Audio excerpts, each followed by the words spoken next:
Today we're decorating some fun Galaxy cookies in honor of the new Guardians of the Galaxy movie. Hi there foodie friends, my name is Carly and welcome back to my channel, Adventures in Yum. So quick fun fact, I had never made a homemade Lofthouse cookie until this very video, which is really ironic because as a kid I loved these cookies. So I decided to look at multiple recipes that people have posted online with different blogs and YouTube channels. I landed on John Cannell's from Preppy Kitchen because I've actually tried some of his other recipes before and I really like them. So I decided to go with his for this video. So I'll make sure to link his recipe video in this video's description. So of course, as you saw, we start with adding our dry ingredients to a bowl and mixing them up a little bit and setting them to the side. And then we're creaming our butter and sugar together until it looks nice and fluffy. And then we're adding in the eggs, the vanilla, and also a little bit of almond extract, which really does give it that like signature Lofthouse cookie flavor. It's really hard to describe, but once you try it, it totally makes sense. I almost completely forgot to film this part, but his recipe calls for sour cream, so we mix that into the batter as well. And then we add our dry ingredients and mix until everything is just combined. It looks like I have a lot of dough in this bowl, and that's because I did a double batch of dough because I wanted to make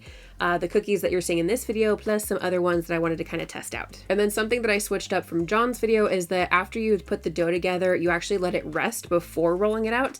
But I decided to roll it out like when I make shortbread cookies between two pieces of parchment paper and let it chill like that.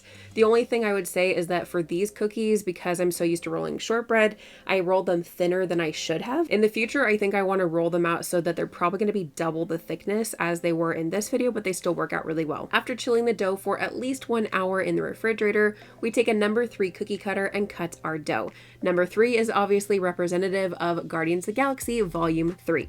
After cutting all of our number 3 cookies, I realized that this dough gets soft pretty quickly, so I decided to pop it back in the refrigerator before transferring the cookies to a baking sheet. Once the dough was firm enough, I removed the excess scraps of cookie dough around the number 3 and set those to the side so I could re-roll them into more cookies later, and then I put the number 3 cookies onto a baking sheet lined with parchment paper. I then baked these cookies at 375 degrees Fahrenheit in the oven for about 9 minutes. Once they were done baking, I let the cookies completely cool on the tray before moving them.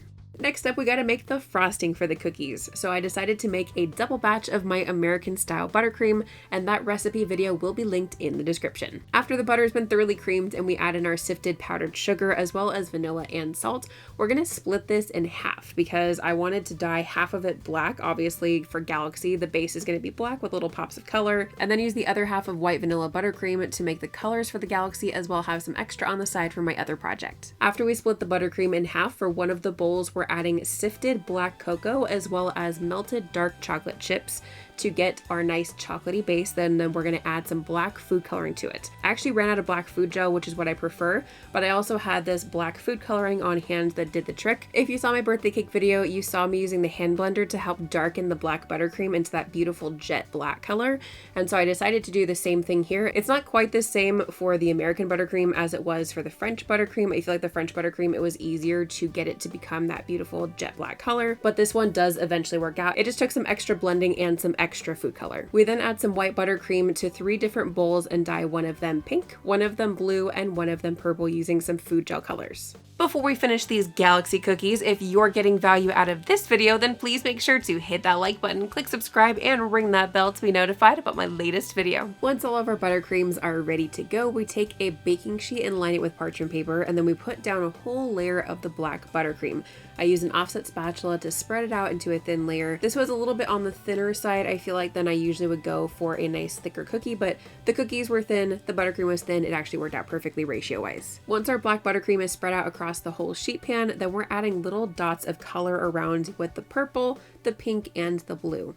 Then just like with decorating a regular cake, we take our cake scraper and we actually scrape right along the top of the buttercream and we keep smoothing it out and also adding more colors as we want to, either more black or more of the purple or pink or blue, until we're happy with it. Just kind of keep adding and scraping and adding and scraping until you're happy with the design. Once we're happy with the base of our Galaxy design, we're going to take some white icing color and a food brush, and we're going to dip the tip of the food brush into the white icing color and then hit the back of the brush over our buttercream sheet. We just continue doing that until we're happy with all the splatter covering the top of the buttercream so that it creates that star effect. And then we're going to pop this in the freezer for at least 30 minutes to completely harden. Once the buttercream is nice and solid, we're going to take the exact same cookie cutter that we used to cut our cookies, and we're going to cut number 3s out of the buttercream buttercream and then pop them on top of our cookies. If the buttercream starts to get too soft while you're working with it, you can simply pop it back in the freezer and let it completely set once again for about 5 to 10 minutes or so, and then just continue to cut and pop them on top of the cookies. As you can see, the buttercream is nice and solid while we're transferring them to the tops of the cookies,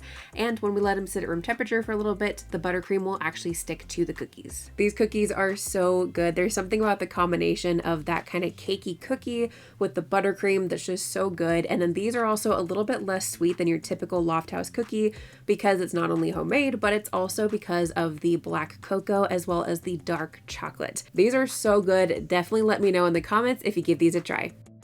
If you are interested in checking out some of the products I used in this video, then please make sure to check out that video description below for some of their Amazon links. Thank you so much for joining me today, foodie friends. I'll see you next time for another yummy adventure.